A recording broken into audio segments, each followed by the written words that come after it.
Aha.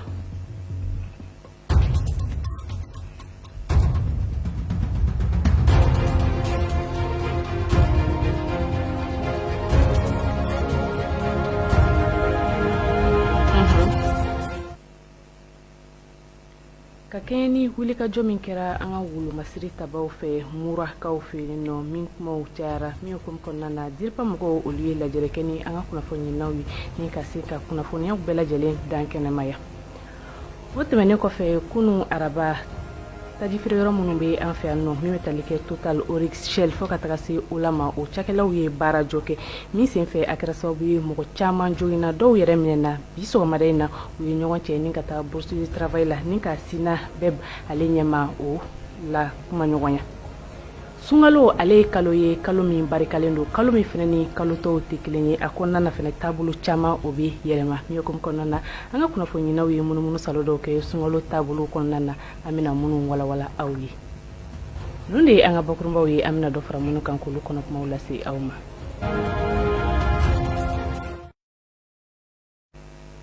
Foli tanu kɛrɛnkɛrɛnnen an m'o kɛ ka ɲɛsin aw bɛɛ lajɛlen ma aw minnu b'a la k'a lajɛ Mali kɔnɔ ani Mali kɔ kan ani aw minnu b'a la k'a lamɛn radio Emergence fiɲɛ sira sanfɛ 91.1 ni murumuru 5 aw bisimila an ka kunnafoni bulon kɔnɔna na i n'a fɔ n bɔra k'a fɔ ɲɛna bakurunba la cogoya min na ka kɛɲɛ ni wulikajɔ min kɛra an ka wolomasiri tabaw fɛ mura min kɔfɛ a kumaw cayara kosɛbɛ bɔlɔlɔ sanfɛlaw na ani jamana kɔnɔdenw da kɔnɔ o de hukumu kɔnɔna na cakɛda min ɲɛsinnen bɛ u ka kunnafoniko koɲɛw ɲɛnabɔli ma n'a bɛ wele ko DIRPA olu fana ye wele bila an ka kunnafoni laselaw ma ni ka ɲɔgɔnnajɛrɛ kɛ n'u ye ɲɔgɔnnajɛrɛ min kɔnɔna na kunnafoniya fɛn o fɛn bɛ nin ko in kan u ye a bɛɛ lajɛlen dan kɛnɛmaya M7 TV tɔgɔla Mamadu Jalo ale tun bɛ yen nɔ a ye jaa minnu sɔrɔ a kɛnɛ kan an ka olu lajɛ. Ka da an ka finitigilakaw ye baara mun siri banbanciw la ni wagati laban ninnu na n'o kɛra sababu ye banbanci maa 200 bɔɲɔgɔn ko nin ko olu kɔni ka baaraw ban maa dɔ wulila mun ye an ka jamana jugu ye ka se ka bɔ k'a fɔ fɛn min ye an ka finitigilakaw ye k'u ye maa minnu faga ko o dɔw ye fɛn min ye civiliw ye n'o ye population ye minnu sen tɛ kɛlɛ la o kɔrɔfɔ ninnu carilen kunnafonidi siraw fɛ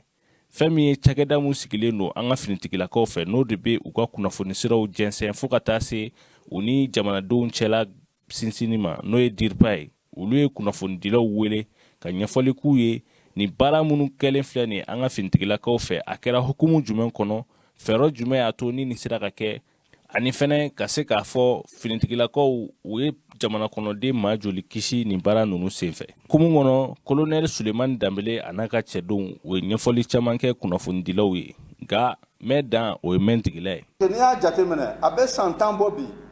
an ka armée bɛ ni gɛlɛya kɔnɔ parce que an ka kɛlɛ in kɛlɛ mun dabirilen don an da la terrorisme kɛlɛ dɔrɔn tɛ il faut que jamanadenw k'o de faamu terrorisme kɛlɛ dɔrɔn tɛ ni kɛlɛ ni a jujɔn ka ca il faut que bi bi in na aw journalistes aw k'o dɔn aw k'o faamu pour que don o don n'aw bɛ sɛbɛnni kɛ don o don n'aw bɛ kuma aw ka radio la aw ka kow faamu a ka dɔn k'a fɔ n kan ka mun fɔ n man ka mun fɔ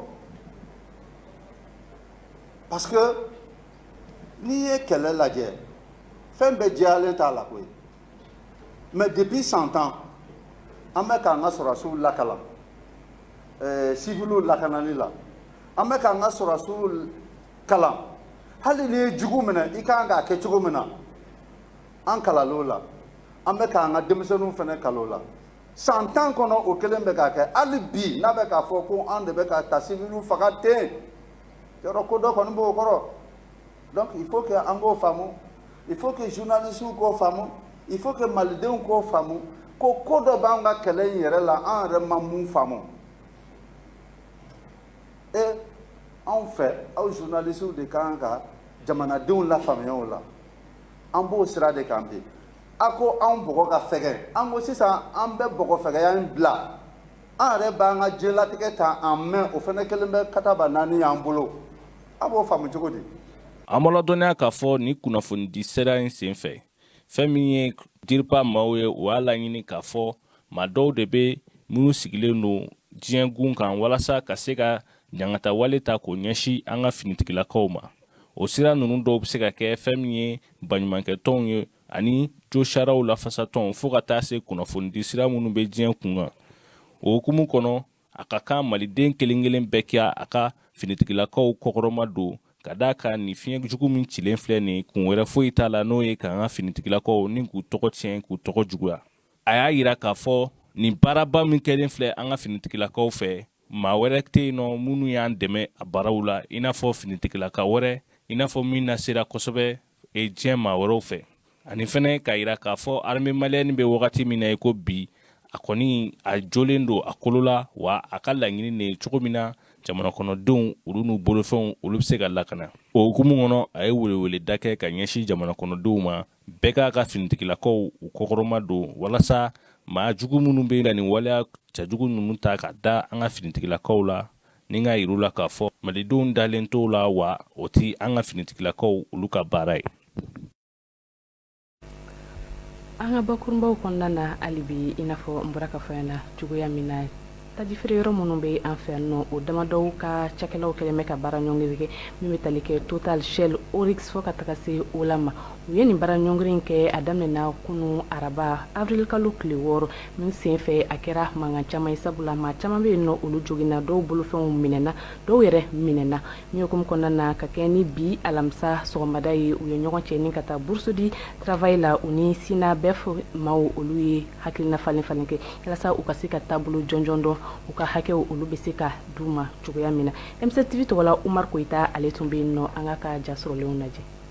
Barakɛla minnu kɔni ni olu bɛ yen n'a bɛ fɔ olu ma ko pompis ni olu kɔni bɛ jɔ station na walasa ka essence kɔni k'o feere nabaaw ma olu kɔni n'u ka ɲɛmɔgɔw bilalen don ɲɔgɔn na kabini arabadon min bɛnna avril kalo tile 6 ma san 2022 u ka wulikajɔ in kun tɛ dɔwɛrɛ ye min kɔni ye ko sɛbɛn dɔw lawariyara an ka ɲɛmɔgɔw ale ni nin station kofɔlen mɔgɔw fɛ min ye Shell, Oryx, Ola ale ni Total olu naani kɔni olu de ka baarakɛlaw u ni ɲɛmɔgɔw kɔni bɛ ɲɔgɔn na ni mɔgɔ kofɔlen ninnu kɔni bi alamisadonya in na min bɛnna avril kalo tile 7 ma u kɔni farala ɲɔgɔn kan ni ka taa bourse de travail la o lajɛrɛ fana kun tun ye min ye Sina Bef ye olu ɲɛmɔgɔw o ni olu ka ɲɔgɔn ye ni ka foli kɛ ɲɔgɔn ye walasa u bɛ se ka kɛlɛ in bolo da cogo min na ni ka to sariya kɔfɛ min kɔni ye kɛlɛ ye min bɛ taa syndicaya o hukumu kɔnɔna na. Bon sɔgɔmada na ni Sina Bef farala ɲɔgɔn kan pour que an ka se ka an ka mɔgɔw sensibiliser ka sababu kɛ kunu an kun bɔra kunu ni ye kunu bɔli jateminɛ i b'a ye k'a fɔ tiɲɛni caman kɛra donc mɔgɔw n'u dusumakasa sira donc c'est pour cela sɔgɔmada na an nana yan tuguni an ka ɲɛmɔgɔw ka se ka ɲɛfɔ mɔgɔw ye u k'u bolo u turu dusu kan mɔgɔ si kana tiɲɛni kɛ n'an taara station da la an k'an jɔ ɲɛmɔgɔw b'an yɛrɛ la olu bɛ don station kɔnɔ u b'a ɲɛf'u ɲɛna a ye baara bila et puis on continue. Mali bɛɛ de don wa an ka hakɛ an b'a sɔrɔ fɛnɛ anw joli de ka bɔ parce que an ka hakɛ y'anw ta de an bɛ ka kɛlɛ kɛ an ka hakɛ de nɔfɛ an ma taa bi mɔgɔ kan wa fɛn min don fɛnɛ papier min bɛ yen fɛnɛ anw ma sɛbɛn ɲɛmɔgɔbaw de jɛra k'a sɛbɛn o y'a sɔrɔ anw tun tɛ yen nɔ an k'o de ko k'a lawaleya bingani ka dabila. Mali bɛɛ de don Ola bɛ Mali yɔrɔ o b'a la Total bɛ Mali yɔrɔ o b'a la Shell bɛ Mali yɔrɔ o b'a la Oryx bɛ Mali yɔrɔ o b'a la. Arabadon kɛlɛ o kɔfɛ an b'a ye k'a fɔ min ye mɔgɔ 10 ye olu kɔni jeginna dɔw ta kɔni yɛrɛ kɛra jogi ye kojugu ye 7 olu minɛna ni k'o bila kaso la moto 19 olu minɛna polisi fɛ. U ye gazi ci an na kunu u ye gazi ci gazi a ye ne yɛrɛ sɛgɛn kosɛbɛ parce que et puis gazi y'an ta ci kun yɛrɛ dɔn en un mot parce que i bɛ gazi ci mɔgɔ la ni mɔgɔ min bɛ kɛlɛ la anw tɛ kɛlɛ la an bɛ ka mouver an bɛ yala station ni ɲɔgɔn cɛ nous à nos grandes surprises an y'a ye pick-up b'an kɔfɛ donc mɔgɔw blessera station Oryx mɔgɔw dɔw blessera Total mɔgɔw blessera Ola mɔgɔw blessera mɔgɔ 10 o banana 3 bɛ kaso la mɔgɔ 19 ka moto minɛlen bɛ polisilakaw bolo. O hukumu de kɔnɔna na min ye Sina Bef o secrétaire général ye o kɔni b'a yira ni mɔgɔ kɔfɔlen ninnu ɲa k'u ka to sariya kɔ. An ye lajara dɔ kɛ bi u nana bourse de travail la effectivement an y'u ladi an k'u ka to sariya kɔ u bɛ fɛn o fɛn kɛ u ka laɲini kɔnɔna na u kana sariya dansago an y'o f'u ɲɛna parce que o ye an taalan ye au niveau de Sina Bef o de kɛra bi lajara kun ye mais dansago kɛra o la parce que société ninnu u ye polisiw bila yɔrɔ bɛɛ la pour que k'u bali u ka se k'u ka piquet de grève kɛ u ma na tiɲɛni kama u nana kuma ɲɔgɔnya de kama k'u bɔgɔ o tɛ bɛn syndicalisme la u y'u ka moto minnu minɛ kunu u k'u ka moto segin u ma o tɛ bɛn a tɛ bɛn syndicalisme kunda a tɛ se ka bɛn an tɛ se k'an sigi k'o lajɛ n'a u ka fɛnw ma d'u ma k'an ka mɔgɔw libéré bi a sini an yɛrɛ bɛ sɔn ka wuli ka jɔ kɛ k'a ladɔnniya k'a fɔ ko sinabefu kɔni y'a yira k'a fɔ ko ni fɛn ma bɔ nin kɛwale ninnu na nin tile 3 min fɔra nin mɔgɔ kofɔlen ninnu fɛ k'u bɛna baara bila walew boloda o tile 3 kɔnɔ ko ni o kɔni banna ka sɔrɔ ni mɔgɔ kofɔlen ninnu ma kuma ko olu yɛrɛ kɔni bɛna wuli ni k'u jɔyɔrɔ fa walasa ka se ka nin baarakɛla ninnu dɛmɛ u ka se ka u ka laɲiniw sɔrɔ. O kunnafoni tɛmɛnen kɔfɛ an bɛ taa an ka marabolo kunnafoniyaw la min bɛna lase aw ma Fatumata Tarawele fɛ. Aw bisimila an ka bi marabolo kɔnɔ kibaruw la. An bɛ taa Kayikaw fɛ kɛrɛnkɛrɛnnenya Bafulabe ale serikili la. Dugu min bɛ yen ko Madibaya ni ani Bafulabe cɛ o tɛ tɛmɛ kilomɛtiri 20 o bɔɲɔnko kan. Château dɔ jɔra olu fɛ min musaka o ka ca sifawari miliyɔn 5 o bɔɲɔnko ye. Ni a musaka bɔra jɛkulu kun min bɛ wele ko Ambikɔ Batuluɲani ni château dayɛlɛli baara kolomakali kɛra. Kari tɛmɛnen a vilikalo tile 3 san 2022. Madibaya muso ye a yira ka fɔ ko ni château in kɔni bɛna kɛ sababu ɲuman ye ka caman bɔ olu ka jugu gɛlɛyaw la. Bafulabe ale komini kɔnɔ dugumisɛnnin camanw de bɛ jugu gɛlɛya bɛ dugu minnu na. Segukaw fɛ kɛrɛnkɛrɛnnenya san ale serikili la baarabolo dɔ sigira bɛn ani cogo min dugukolo o na se ka sɔrɔ nɔgɔya la sifinnakaw fɛ kɛrɛnkɛrɛnnenya a musolakaw fo ka taa se a cɛlakaw ma. Min baara kolomokali kɛra a vilikalo tilekali san 2022 ni a kɛra san a kun de ye yaasa ni sifinnaka ninnu u na se ka u sen don cogo min na san bila ani tomiya olu sarikulu yiriwalu la fo ka taa se bɛn o sabatiliw ma. Nin baarabolo in min ni a ɲɛsinen bɛ nin serikili 3 in ma o maaw na cɛsiriw kɛ min fɔra dugu ɲɛmaw fɛ u ka hakɛw fo ka taa se lakana sabatili ma ani u bɛ se ka dugukolo sɔrɔ cogo min na nɔgɔyaw la fo ka taa se ladilikanw sɔrɔli la sɛnɛko ale bunakun kan. Ka kunnafoni kuncɛ an bɛ taa kucɛlakaw fɛ san 2021 san 2022 o yɛrɛ la kodɔn kɔri o bunakun kan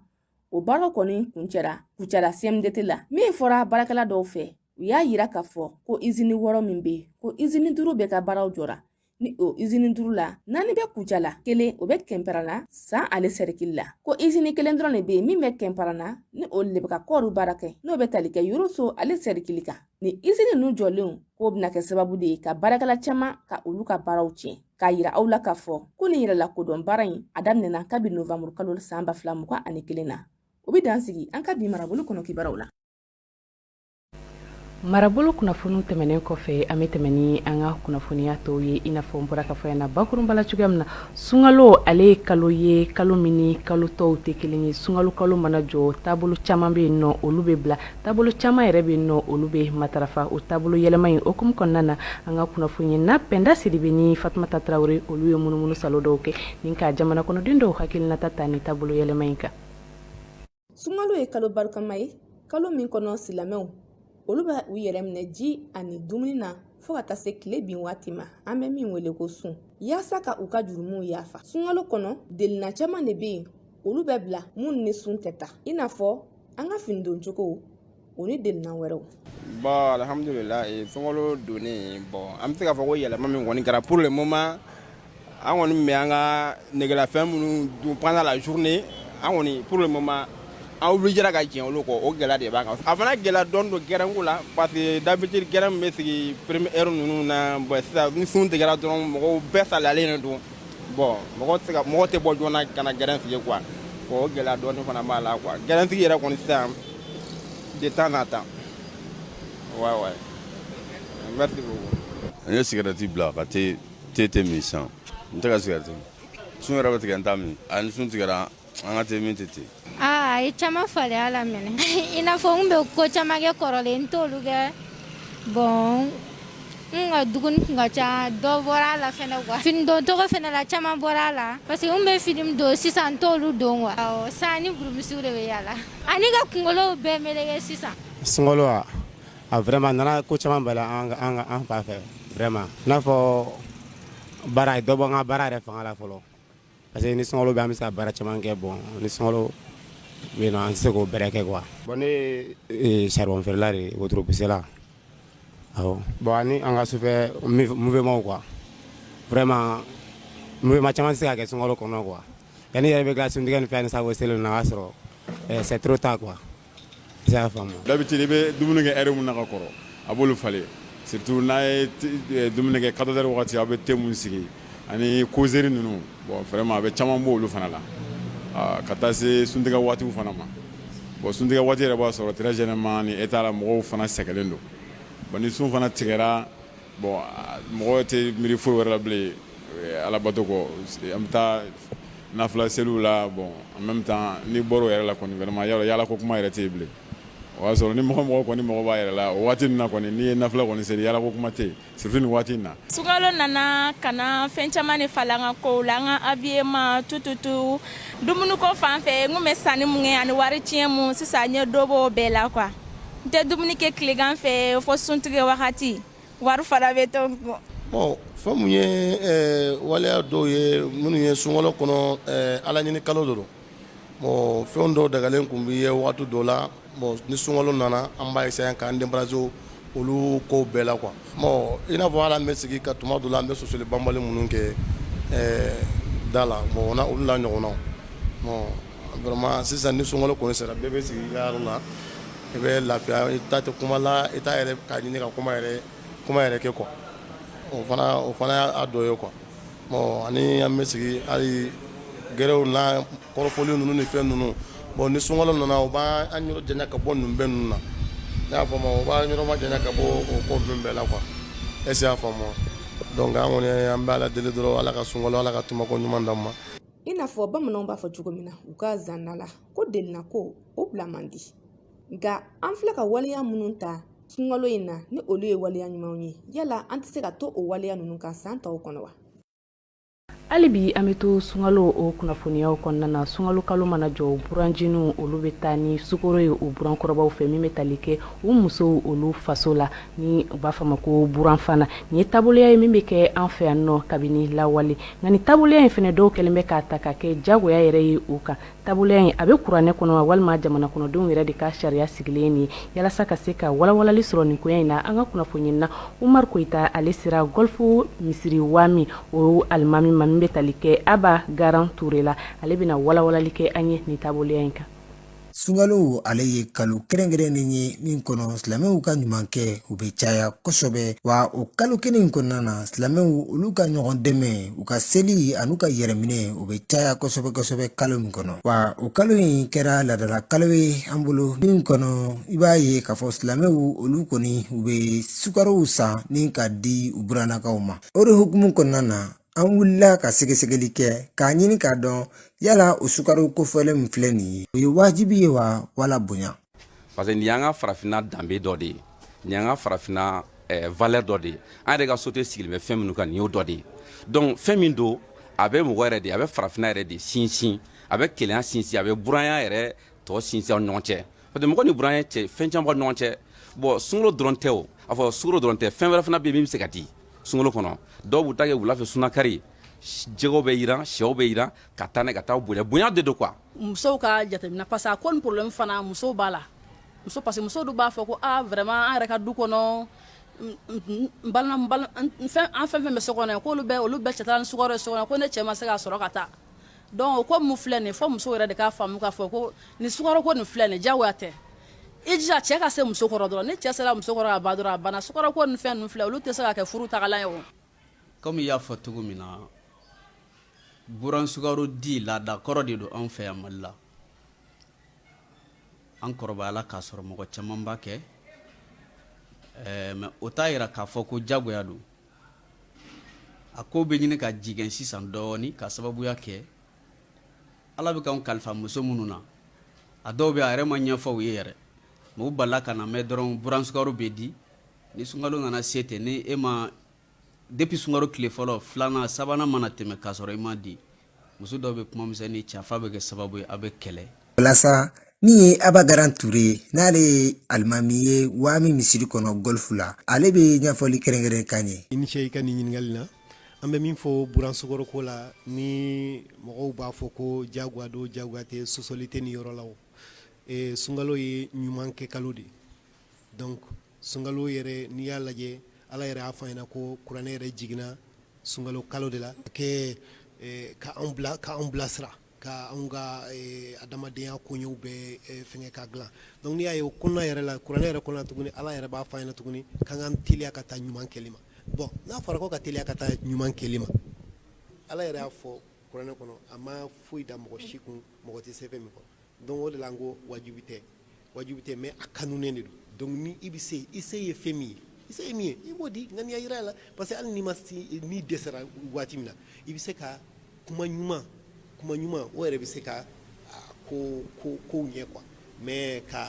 bila ten ou bien k'a kɛ nin n'a fɔ kɛlɛ ye k'a sɔrɔ olu yɛrɛ t'a kalama olu yɛrɛ i b'a sɔrɔ olu yɛrɛ bɛ duwawu la e yɛrɛ parce que e yɛrɛ i bolo k'a fɔ ko hakili b'a la k'a fɔ ko e ma taa ni nin ye i b'a sɔrɔ olu yɛrɛ hakili tɛ e la yɛrɛ. hakili jiginna nin kalo in kɔnɔ ala bɛ silamɛw bali ka kojugu caman de kɛ min b'a yirana k'a fɔ nin kalo in kan ka ɲuman caya ale kɔnɔ. An bɛ sunkalo kunnafoniyaw kuncɛ ni an ka jamana kɔ kan kunnafoniyaw ye minnu bɛna lase aw ma Fatumata Jalo fɛ. Aya bisimila aka bi kukan kibaro kɔnɔna na Rock Marka Christian Kabore ni ale ye Burkinabew ka jamana kuntigi kɔrɔ ye ka kɛ ni ale ka fanga dafirilu ye fo kana bila bila ale kɔni tun bɛ fanga tigilabaw ka bolo kan minnu ni u kɔni tun kɛlen n'u ka a lakana ka kɛ ni arabadenw avril kalo tile 6 san 2022 gouvernement mɔgɔw kɔni laseli min kɔnɔna na u ye a yira k'a fɔ ko u ye Rock Marka Christian Kabore bila ka taa a jabala la. Parti politique jakulu min bɛ Ivoirien ka jamana kɔnɔna na ni o ye RHDP ye nin kɔni bɛna kɛ u ka baara ta ko naaninan ye u jabala la. RHDP tɔnden kulu bɛɛ lajɛlen sen kɔni yera u ka nin baara in na min ni u bɛnna baara bolo dɔw kan ni ka maa 2 kɔni lawuli ka bɔ u sigiyɔrɔ la. An bɛ an kunda Tunisie ale jamana kɔnɔna na. Tunisikaw ka jamana kuntigi ni o ye Kaïda Saïd ye ale kɔni laseli kɛ bi alamisa don ni k'a yira k'a fɔ ko yɛlɛma kɔni bɛna don u ka kalafili baaraw la min bɛna kɛ u ka jamana kɔnɔna na décembre kalo nata. A ye a yira k'a fɔ ko kalafili ninnu kɔni bɛna kɛ wagati 2 kɔnɔna na ka kɛ ni o yɛlɛmali ninnu ye cɛbɔ kelen-kelenna bɛɛ lajɛlen kunkolo kɔni bɛ kɛ a damana sɛbɛnna min ni jamana kɔnɔdenw kɔni bɛna kalafili o togoya la. Sudan jamana kɔnɔdenw kɔni ye wulikajɔ caman sabati arabadenw u ka togodaw caman kɔnɔna na kɛrɛnkɛrɛnnenya la Khartoum ni o ye u ka faaba ye. U ka ni wulikajɔ min boli min kan o de ye ka wulikajɔ kɛ ni ka u ka dusumakasa yira ka kɛ ni fanga dafiri min kɛra u ka jamana kɔnɔna na octobre kalo tile 25 san 2021 ka da kan ko ni ye a ta k'a lajɛ ko wulikajɔ caman kɔni kɛra avril kalo tile 6 san 1985 wagati ale ni san 2019 wagatiw la min ni o kɔni donba ye Sudankaw ka jamana kɔnɔna na min ni san 30 de kɔni donna o wulikajɔ ninnu ni ɲɔgɔn cɛ ni o kɔni kɛra sababu ye ka u ka jamana kuntigi 2 ka olu ka fangaw dafiri.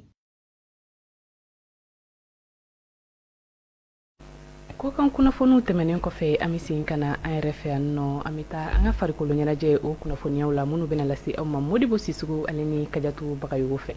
An ka wani ka kɛnɛ fitinin n'o ye championnat de ligue de sa ale bɔko sabanan dolantan hukumu kɔnɔ sa Siman n'ale yɛrɛ jɔyɔrɔ fɔlɔ ye dolantan ko 2 kɔfɛ sa ale tun tɛlen don ka Azi FC bisimila n'an ɲɔgɔn sɔrɔ ta kan an bɛ se k'a fɔ ka Angers kun ka bon ka d'a kan ni Azi kun ye sibaga sɔrɔ a fana kun bɛ se ka na fara jɔyɔrɔ fɔlɔ mɔgɔw kan o de la dolantan bɛ daminɛ dɔrɔn Azi cɛdenw b'o de dɔn ka wulikajɔ kɛ ka bagabagaliw kɛ ka caya nka u ka celu yaralaw sen tɛ ja jɔda la Siman b'u to de la ka poyi ka bu kɔfɛ ka taa celu fɔlɔ sɔrɔ ka don sanga 18nan kuma Musa Mariko fɛ an bɛ taa sɛngɛlafiɲɛbɔ la n'o jaabi kelen ani kanangolo ka taa Siman kanu na tago filanan baaraw daminɛ an bɛ segin o senado kelen dolan bɛ kɛ Azi cɛdenw bolo u bɛ munumunu jɔda la nka u tɛna se ka celu yara Siman bɛna t'u la tuguni ka poyi ka bu fɛ fo siɲɛ 2 ka taa celu 2 wɛrɛ sɔrɔ ka don ka fara ka celu kan olu yɛrɛ bɛ don Musa Ɲare dolantan bɛ kuncɛ n'o jaabi saba ani kanangolo ka taa Siman kanu na ɲɔgɔn sɔrɔ kuncɛ an sera degeden karamɔgɔ ma u ye ɲɛfɔli kan ye cogo min an ye ballon tan vraiment malheureusement denmisɛnninw sɔn ma da jɔda la yɛrɛ c'est qu'en 90 minutes an yɛrɛ de ye ballon fanba ta b'a kɛ semaine cɛri kɔrɔbaw b'u la expérimenté b'u la